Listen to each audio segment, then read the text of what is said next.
Hello and welcome to the Constitution Explained webinar. We thank you for being here tonight.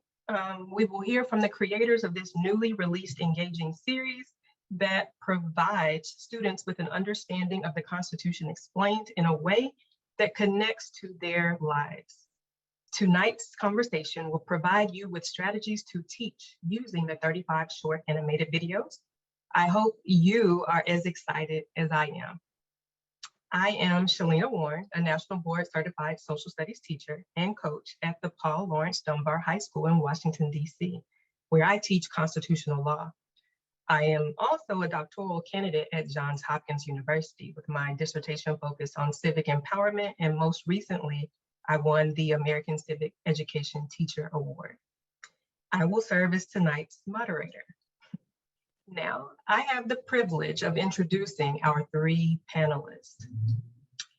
Our constitutional scholar, Linda Monk, JD, is not only a nationally award-winning author of such books as The Words We Live By, Your Annotated Guide to the Constitution, but has had nationwide reach from her commentary, presentations, and as a scholar and advisor, in addition to her title as Harvard Law School graduate and winner of the American Bar Association's Silver Gavel Award twice.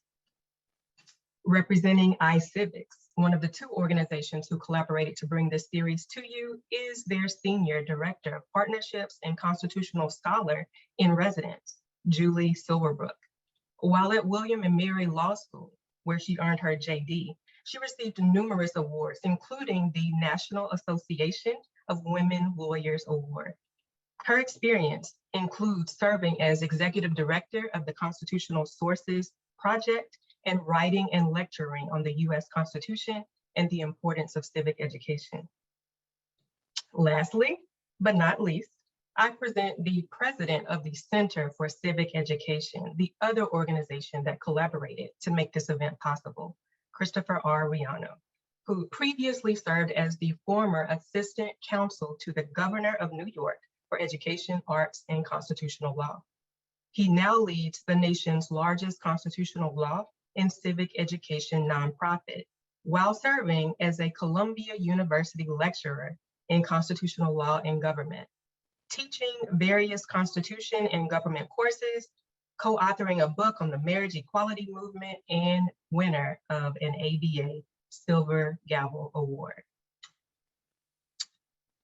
We have a treat planned for you.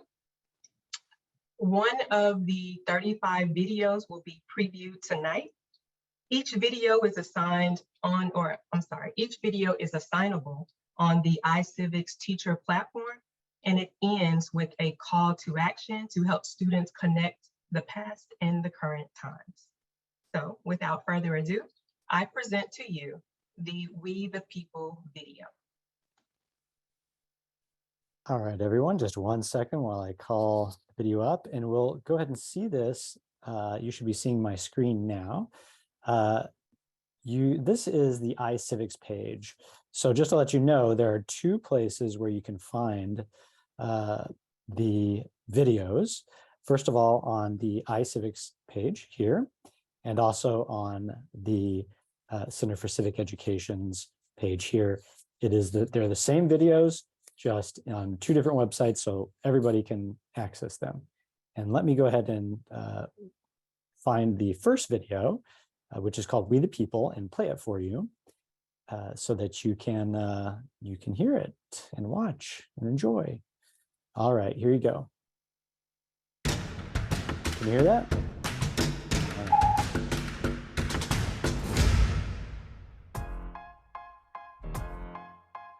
The U.S. Constitution is the oldest written constitution of a nation still in effect.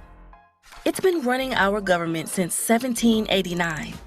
It's also one of the shortest, originally under 5,000 words, 52 of which make up the preamble or introduction to the Constitution. But those are powerful words. The preamble contains the mission statement of the U.S. government. It says who we are, what we do, and why.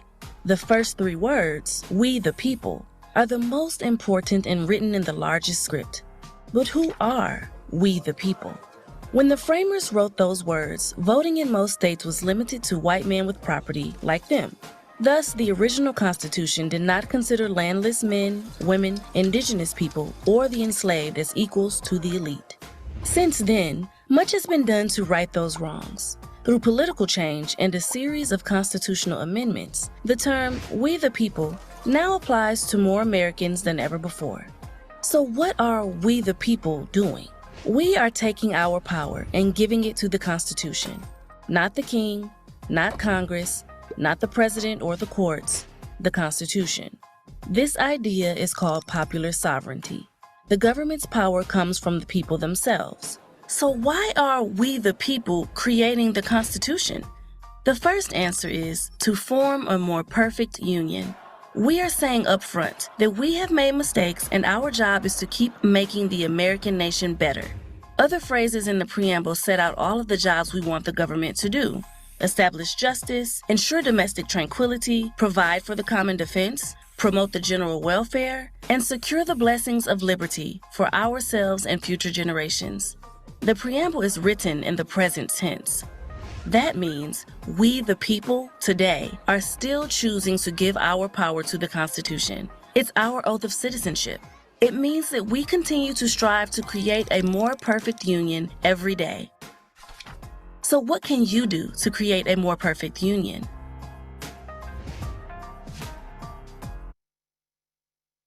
All right. So that was the first video. What do you guys think? Shalina, I'll turn it over to you so that we can move on with the questions and enjoy. I feel like American Bandstand. You know, I'd give it a 6 because I can dance to it. Maybe a 10. Thank you, Linda. So short, sweet, and to the point. Those 52 words make up our mission statement for the United States government. The video ended with a call to action question. What can you do to create a more perfect union? Excellent question. And your being here tonight is just one way of doing that. So thank you for being here tonight. Now, we have come to the part of tonight's event that you've been waiting for.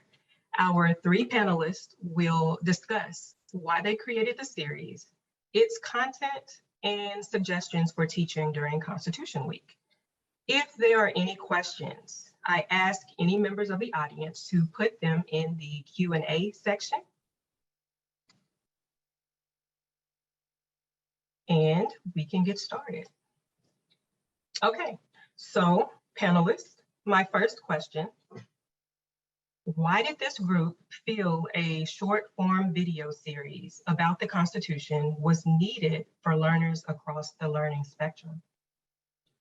If you guys don't mind, I'll hop in on this one because this is something that Christopher and I sort of cooked up, I guess a year ago, maybe a little bit more than a year ago. Both of us are very passionate about constitutional literacy and civic education, obviously, and we know just how powerful video is as a pedagogical tool in the classroom. And we looked around at other Constitution videos, and most of them are pretty long, pretty dense. It's a lot of talking heads on the screen. And we said there needs to be a short form Constitution video series, no more than 2 to 4 minutes per video, and it really needs to be animated. Now, we didn't set out to do the next Schoolhouse Rock. We didn't have ambitions to do the next Hamilton, but you will feel and see elements of both of those things in the series, because that is what ignites a lot of excitement in young people. If you've ever seen Schoolhouse Rock, like people get dressed up as the bill and how a bill becomes a law for Halloween, right? It has, Hamilton obviously had a lot of cultural resonance with people, and it made history and civics really accessible and exciting for people. And we really designed these videos to be just as valuable for educators in the classroom as it would be for a family that wants to learn together, right? I just as easily see these videos in all of your classrooms as I do a family huddled together around their dinner table with an iPad watching some of these, and trying to understand their place, right? Who are we the people? And, you know, I often say, you know, when you're thinking about it in a very personal way, you know, you go from we the people to me, the people. And so the video series was really framed around the core theme of really the preamble, right? Of we the people, and this call to the creation of a more perfect union. So the call to action really kind of sets out the overarching unifying theme of the series, and appropriately, that's also the overarching unifying theme of the Constitution and our experiment in self-government here in America.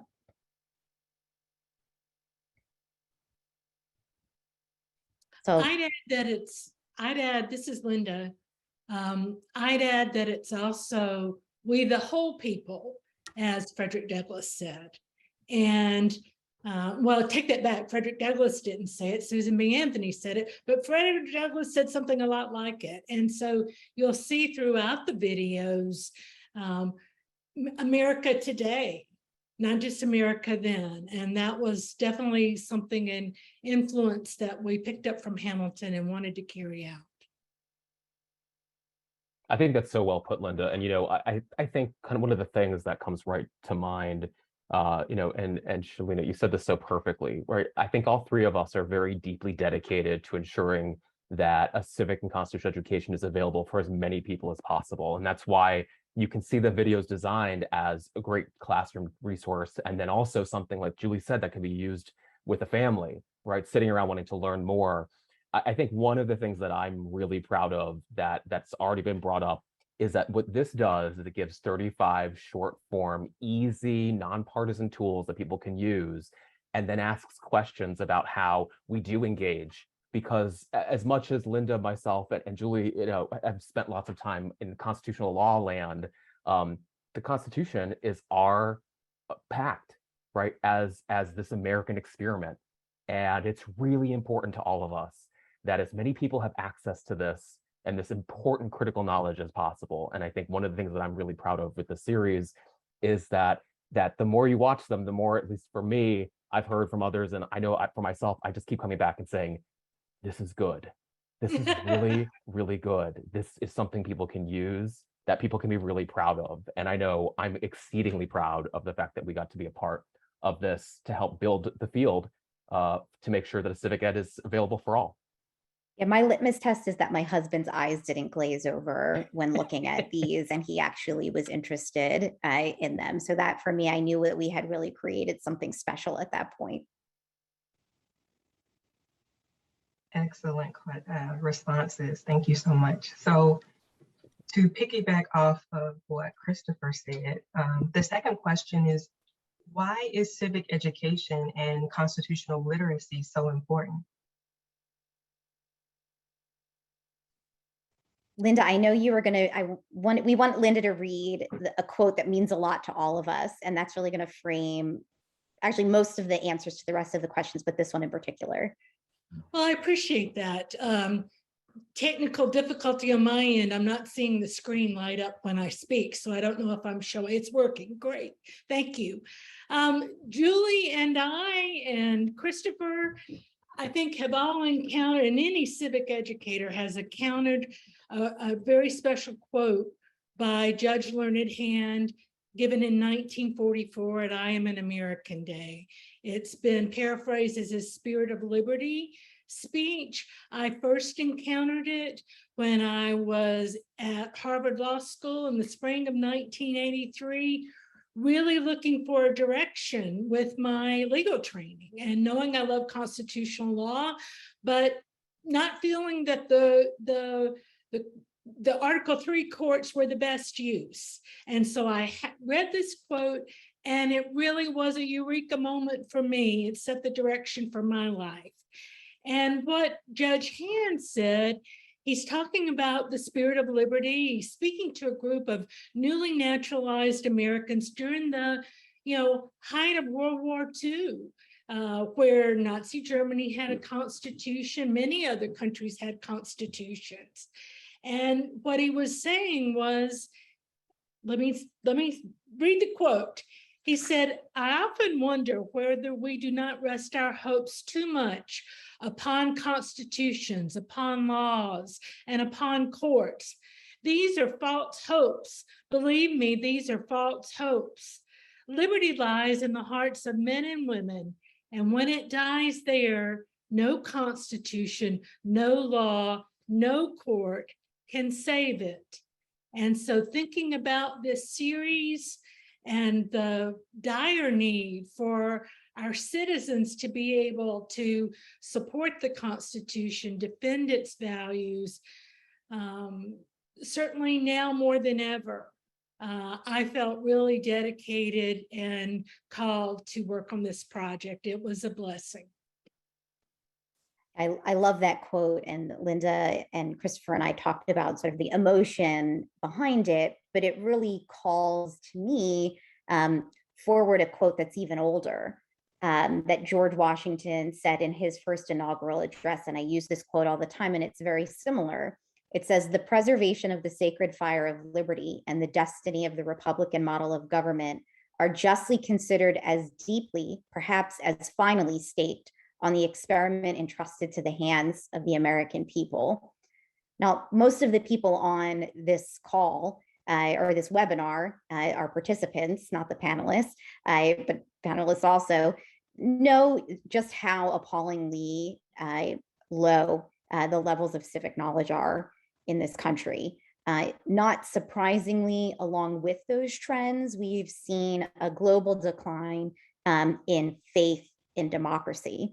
There's a Quinnipiac report that came out a couple of weeks ago that found that 67% of Americans think the nation's democracy is in danger of collapse. And these things are definitely correlated, right? The low levels of civic knowledge, comparatively low levels of civic engagement, and declining faith in democracy. And again, not unique to the United States, right? These are global trends. And it's not surprising to those of us who have been in the field, and we face very real challenges, right? And to me, they're sort of threefold. Over the decades, we've cut back on classroom time for civics in primary and secondary school. The marketplace of ideas is crowded. It's noisy. There's a lot of misinformation. All you have to do is go onto social media and you'll see all of those things. And there are few resources that are intentionally designed to engage people regardless of their age, from young learners to mature learners. Everyone, we the people, inclusively, right?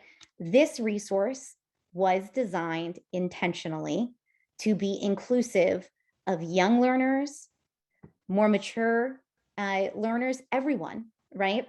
I saw there was a question, we will get to this, but we used middle school, 7th, 8th grade as sort of the target for reading level. But I do think that there are some upper level elementary school students who would benefit from this. The graphics are meant to be easily understood, right? And we spent so much time on the animation because we knew it had to pack an explanatory punch, because many people are visual learners, right? And we spent a lot of time on that. And so the script, which we also spent a lot of time on, and the animations together are really of equal value, equal importance, and they help people who learn in different ways. And so civic education is critically important. Those of us in this field, we have to commit ourselves to improving it. And one way to do that is to keep innovating on resources and to meet people where they are, right? That's when we said, we're not doing another documentary length, exegesis on the Constitution. We want to do something that is accessible and approachable, and we feel that's what we've done here. Well, and I'd like to add here that, that's my sweet spot, is keeping the content at a very high level and the language distilled You know, you can distill the language, and it's hard to do. It's very hard to do. But that was really the approach here, is to make the language as clear as possible, to include the visual effects and some fun. And I think we've succeeded in being very engaging. And that's been the hallmark of every project I've worked on. And I'm very proud of this project.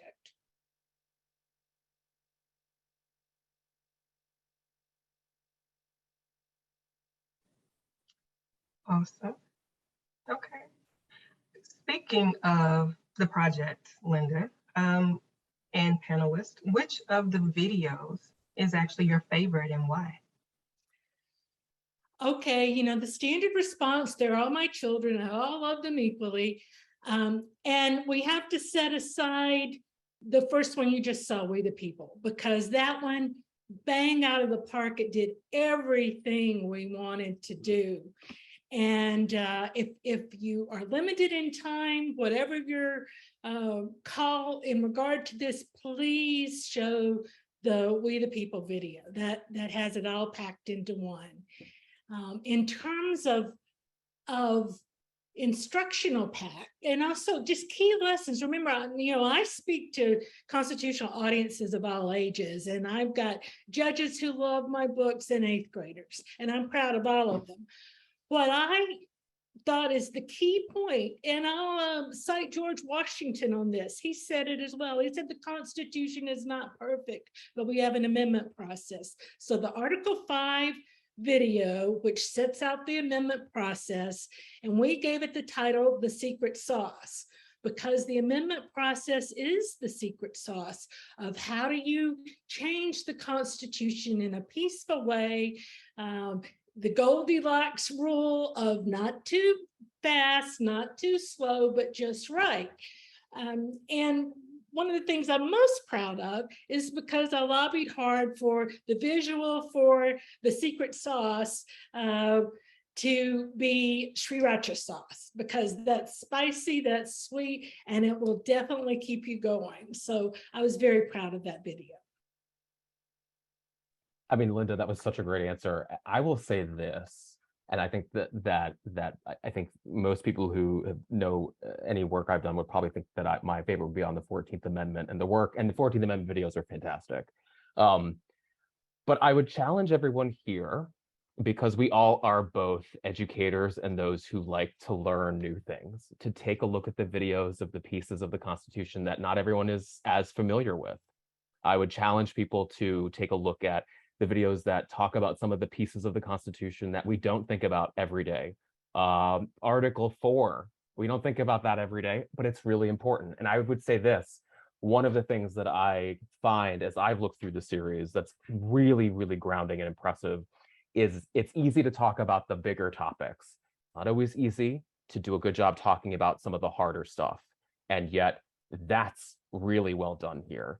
That's very, very well done from beginning to end. It's why we broke this out and down the way that we did. That was one of the hardest documents I think we've ever created, and I think Linda and Julie would agree, was how to turn this into 35 different pieces and where we put attention and where we don't put as the focus. But it's comprehensive, it's complete, and it's those special little surprises that come out in videos, that topics we don't always talk about, that I think really shows the richness of the product and shows the amount of incredible work that went into making this possible. So these are good, not just today, not just tomorrow, but even down the road. Wonderful points. And this was really hard because I know when we were preparing for the panel, we talked about the fact that, like, We the People, the preamble video, is really our favorite in a way, because it is pitch perfect. It sets the tone for the whole series. And I'll just cheat by saying the bookend on the other end, Votes for Young People, is mine. And it's because it is the bookend to We the People. And for me, it's the call to the next generation, right? That's how the video is framed. The passing of the baton, as it were. And so for me, that video, while it focuses on the story behind the 26th Amendment, it's a much bigger story. right? It's about giving voice to young people, preparing young people for their active role in our system of government. And to go back to Judge Hand's quote and to George Washington's first inaugural address, which really started government under the new Constitution, this experiment is entrusted to us. And I use a lot of founders' quotes, so you have to bear with me. I'm sorry, it's a lot. But John Adams had a great quote toward the end of his life. And he said, posterity, you will never know what it costs the present generation to secure your liberty.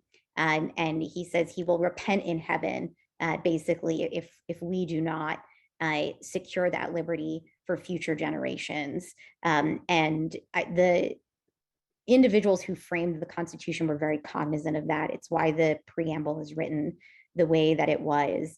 It is forward-looking. And so the call at the end of the series, the last video, appropriately, we did not end on the 27th Amendment. We ended on the 26th Amendment. The 27th Amendment is in there. You have to go look for it. It's in a different video. But we ended with votes for young people because that is the passing of the torch. And that is what the endeavor that all of us who are participating in this webinar are engaged in every single day. Well, and I would add that the people that were not considered included when the Constitution was written, even when the Declaration was written, what these videos do is demonstrate they were present all along and making their voices heard. One of the sources that we cite is the petition from enslaved people in Massachusetts to the very legislature that is keeping them in bondage. And they're quoting back the Declaration of Independence to that legislator. You know, that is our full American history. And so while we respect the founders and respect the framers, we also look at all of the people who were being touched and governed by the Constitution and look at how those voices have always been there, and now we're giving them the recognition they've always deserved. It's such an important point, Linda, and it's one that's acknowledged in the first video, both in the animation and in the narration. So thank you for those perspectives. You have 3 perspectives on 3 of the videos. So audience, 35 videos, you choose your favorite. So that means you have to watch all of them, and then you let us know what you think. All right. So the next question relates to the educator audience. So can you provide some guidance to our educator audience on how to teach about the Constitution during Constitution Week, which is coming up next week? Well, the most popular activity I've ever done with audiences of teachers, and I've been doing this for a long time now, is unpacking the preamble and looking at that one sentence and trying to understand what is going on in that sentence. Who's the subject? What's the verb? Who are the object? What's the object? And as I pointed out to some of my tweet colleagues this week, notice that with the accession of King Charles III, the entire Parliament took an oath. And what oath did they take? They took to their liege lord, the King. And there's only one oath that's required in our Constitution, and that's from federal and state officials to be faithful to the Constitution itself. And that really summarizes the idea of popular sovereignty and those core principles in the preamble. This is such a great question, Shalina, and this is what CCE and iCivics do every day, is provide resources to teach about the Constitution and to teach all elements of civics. And my central advice is make it fun, make it engaging, let there be some emotional appeal, right? I think if you trace the stories of how Christopher, Linda, and I ended up in the roles that we're in, we're all three of us are lawyers. All three of us have ultimately decided to use our degrees to advance civic and constitutional knowledge rather than going into private practice. And we all have a story that got us there. And for some of us, those stories start in the classroom. And so you have so much power as a civic educator to shape young minds, to make that kind of imprint at iCivics. Our goal is always to make resources really fun for Constitution Day, especially, but really for every day in the classroom. So watch these videos, go play one of our games, Race to Ratify, which is about ratifying the Constitution. Do I Have a Right? That's another great game. We have lesson plans.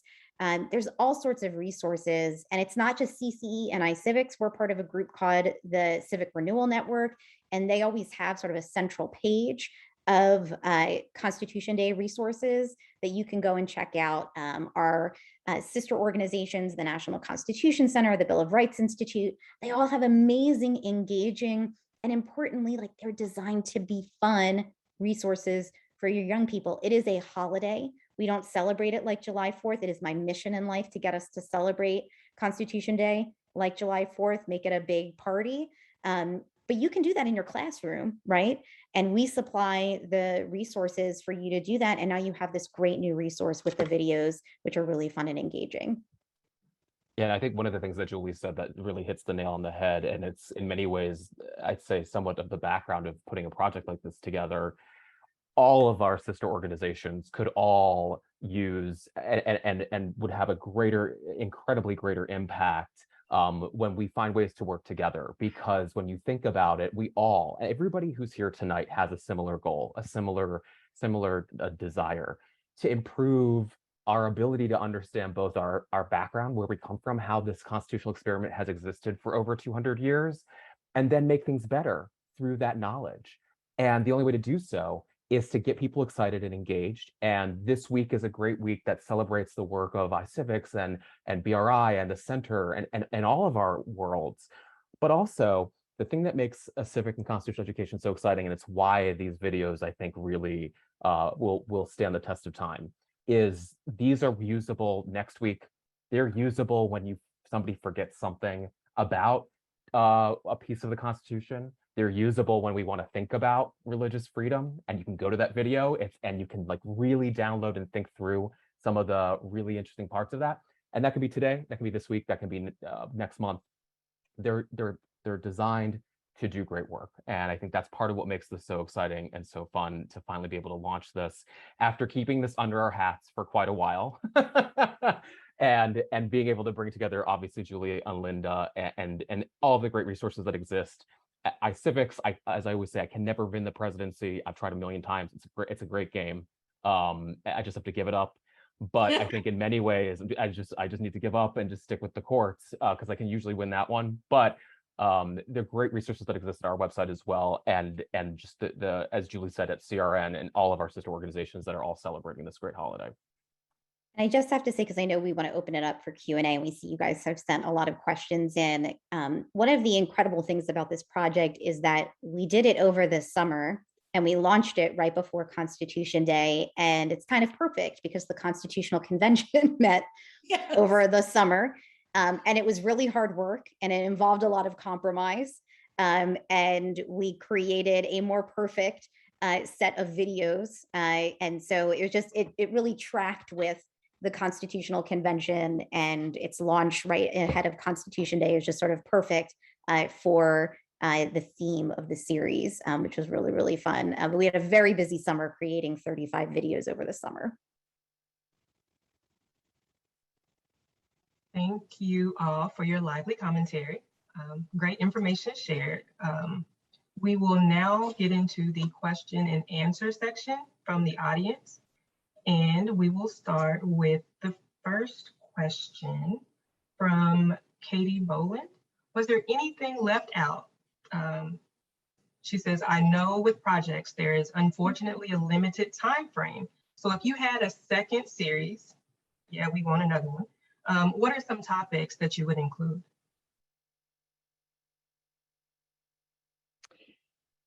Shout out to Katie Boland, super civic educator, par excellence in so many media and with so many age groups. You know what? I have to say, and Katie, I know you are an athlete yourself, so you'll understand it. But with this one, I left it all on the field.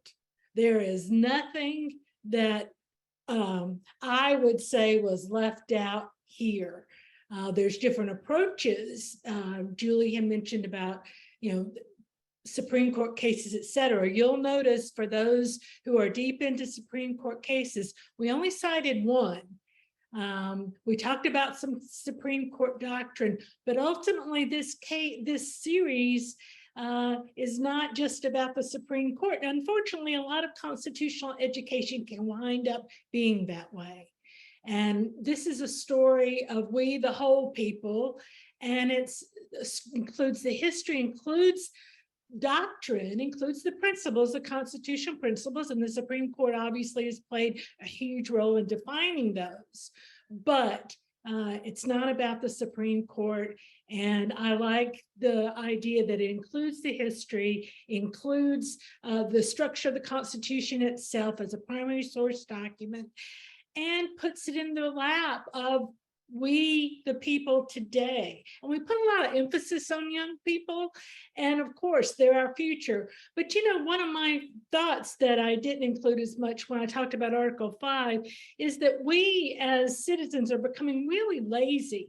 We are not taking up our fair share of the burden under the Constitution to amend it. And we like to point back at the framers and say, well, they didn't do this, they didn't do that. Well, guess what? Every generation since the framers hasn't done it. So our point is to look at the Constitution as it exists and take on the responsibility, our oath of citizenship, to change it where it needs changed and stop just blaming the framers. They got it started. It was imperfect. They knew it. It's up to us to make it more perfect. So, Christopher alluded to this earlier, but we spent like an hour and a half with the actual text of the Constitution, the three of us at the outset of this project, and said, okay, how are we going to cover the entire document in this series? So to Linda's point, we really did leave it all on the field. It's all in there. The videos are short. So the treatment of it, could we go deeper on a lot of these topics? Absolutely, because there's only so much you can cover in 2 to 4 minutes. So, and there are already resources out there where you could do a deeper dive. Now, I think we've done it in a really exciting way. Maybe we would go back in and do a deeper dive on some of the topics. I think there obviously would be interest in a series that does look at Supreme Court cases. People have brought that up with us before. We took a much bigger view of the Constitution and who gets to interpret it. We took a much larger view than just focusing so narrowly on Supreme Court cases. And Linda, that's a great point. Civic education and law-related education are oftentimes seen as two sides of the same coin, and that's true to some extent. But if I had one gripe about my own legal education, it would be that it is so focused on doctrine and oftentimes sort of ignores the other branches of government. This is not a series that does that. We focus on the other branches of government. You focus on the executive branch, Congress, right, which gets the most real estate in the Constitution, also gets the most real estate in our video series, right? And so, and also the presidency gets more minutes in the video series than the courts. That's not to minimize the courts, but it is to hopefully provide all of you with a tool to help young people understand that there are 3 branches of government. It's not just the courts. The courts are very important, but so are the other branches of government. And importantly, so are you, we the people. And I think the way that Linda and Julie have just said this is so brilliant, because one of the things that they do teach in law school, and the lawyers will laugh in a second, is that it's actually a lot easier to write something long. It's much, much harder to do something short, and to do something short and impactful. That is actually one of the first things you learn the first time you write something legally. And I think that's really where the effort has gone here to making this a project that will stand the test of time, is that it is actually the fact that we did not go into more depth in many places where all three of us could probably sua sponte, right off the top of our heads, go into more depth. But it's making sure that the material is accurate, that it's well presented, that it's quick and easy for people to digest, that people can use it as broadly as possible. That's really, really hard to do, to make sure that it's focused in a way that as many people can access this as we could possibly make it work. And I think in many ways, that's one of the things that I think all of us are most proud of when it comes to this project, and finally being able to share this project for free to the public. Thank you. There is a question from Kimberly Huffman, wondering about do the videos align or coordinate with state standards, the C3 framework, the Education for American Democracy roadmap? Are any of those alignments posted or available for teachers? I think on our website, you should be able to have the videos. We have our state standards on the website. You should be able to see them searching that way on the iCivics site. I'm not sure how it is on the CCE website, but we obviously cover a lot of key things that you are required sort of across the country to cover. And there's lots of blending of civics and history here, so it aligns really nicely with the EAD framework. And I see that in the questions and answers, our Vice President and Head of Programs, who's here with us tonight, Donna Phillips, has actually discussed how we also will have things that we post with alignments and guidance when it comes to thinking about the We the People curriculum that we have here at the center. And so I think actually that's part of what makes this that exciting, is the fact that on top of the videos, there's other materials that help show how to use them at both of our organizations that I think expand the availability of so much of this information when it comes to the K through 12 space. And I would just say we're not done yet. Neither organization is done with these videos yet. So while the videos are out there and they're ready to use, we're already thinking about wraparound content. And so how do we develop that? How do we make this as user-friendly as possible? And so as you're watching the videos, we value your feedback so much. So if there's supporting material that you would deeply appreciate as you're watching the videos, please reach out to both of our organizations, because we are actively thinking through how we can do that now that the videos are out in the wild.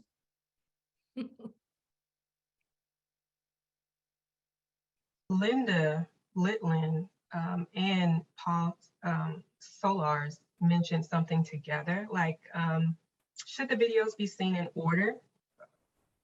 Is it connected with another curriculum? What's the best way to teach this series? So you can view them in order. They are not designed that you have to view them in order. So you can watch whatever video you want. You can watch them in whatever sequence you want. You can use them as it's appropriate based on what you're teaching in the classroom. And I do see sort of a related question to this is what grade levels are these videos appropriate for? So we really focused on the middle grades. And I could see this being appropriate for upper elementary 6th grade. I think we would have to this is another area, maybe we would come back and do this to do an elementary geared series. This is not something that I would use for K through 5, but 6 through adulthood, I think these videos are absolutely appropriate, and they were designed with those ages in mind. Kimberly Huffman mentioned about guided notes for students or teaching strategies to go along with the videos. Could you speak to that a little bit? So I think I tried to address that in the supplemental material. question. So I think that's wraparound content maybe that you're looking for. And so both organizations are actively working on developing those materials for ease of use for educators.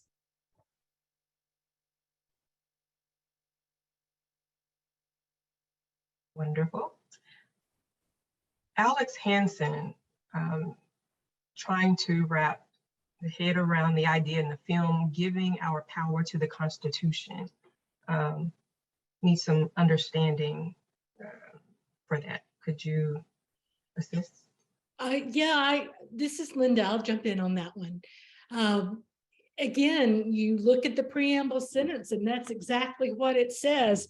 We, the people, do ordain and establish. That's the verb, and that's a verb of great power. To ordain as in ordaining a minister, establish as in the foundation of government. And then what's the object of that sentence? What are we doing with our power? We have the power. We're taking it, ordaining and establishing what? The Constitution. So the most basic idea of popular sovereignty, the people rule. How are they ruling now in this constitutional system? The preamble says the people have the power and they're using it in this fundamental way to give it to the Constitution. And that's why the president takes an oath to support the Constitution. That's why federal officials and state officials, it's all in the Constitution. That's where we put our power. That's so well put, Linda. And it's why, it's why the three lawyers, we've all taken an oath, right? Right. That's part of actually when you get sworn in. And I think, Linda, you just hit something really important that I want to emphasize, because I love the way that you put that, is we have to always come back to the fact that constitutional theory, civic theory, is based on that relationship between us and government, and how that works both between us and government, between each other and ourselves, right? How we are structuring that particular arrangement and relationship, how that looks both with the written document, which is what we've spent so much time on this series for, and also in the unwritten norms world, where there are so many pieces of how this look, from why this matters, and Linda's focus on the preamble is so smart.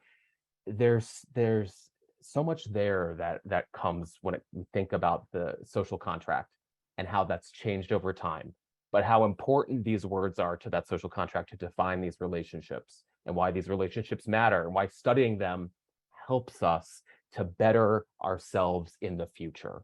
By understanding where we've come from, how it's currently operating, that's how we can help make a difference going forward, especially when it comes to representative Republican democracy. That's just kind of how we've structured this. It's one of the reasons why I think Linda, myself, Julie, and everybody on this project was just so deeply involved in trying to get this right and make these work for as many people as possible.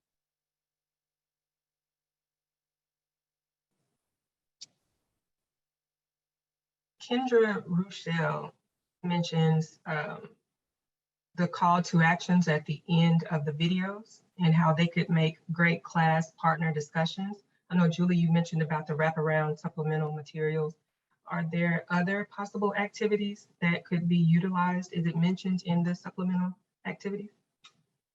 So those aren't completed yet, but the call to action questions really are designed to prompt either classroom discussion or family discussion. So they're thought-provoking questions based on the content that's covered in the video. And so if you're looking for something to do sometime in the next week, you could watch the video. The call to action question is where it ends. Pause on the call to action question and talk about it with your students. They're designed to be thought-provoking, and they are designed to start a conversation. I could also, by the way, totally see them being the call to action questions being assigned as homework, right? Doing a little bit of digging in addition to watching the video. Thank you for that, Julie.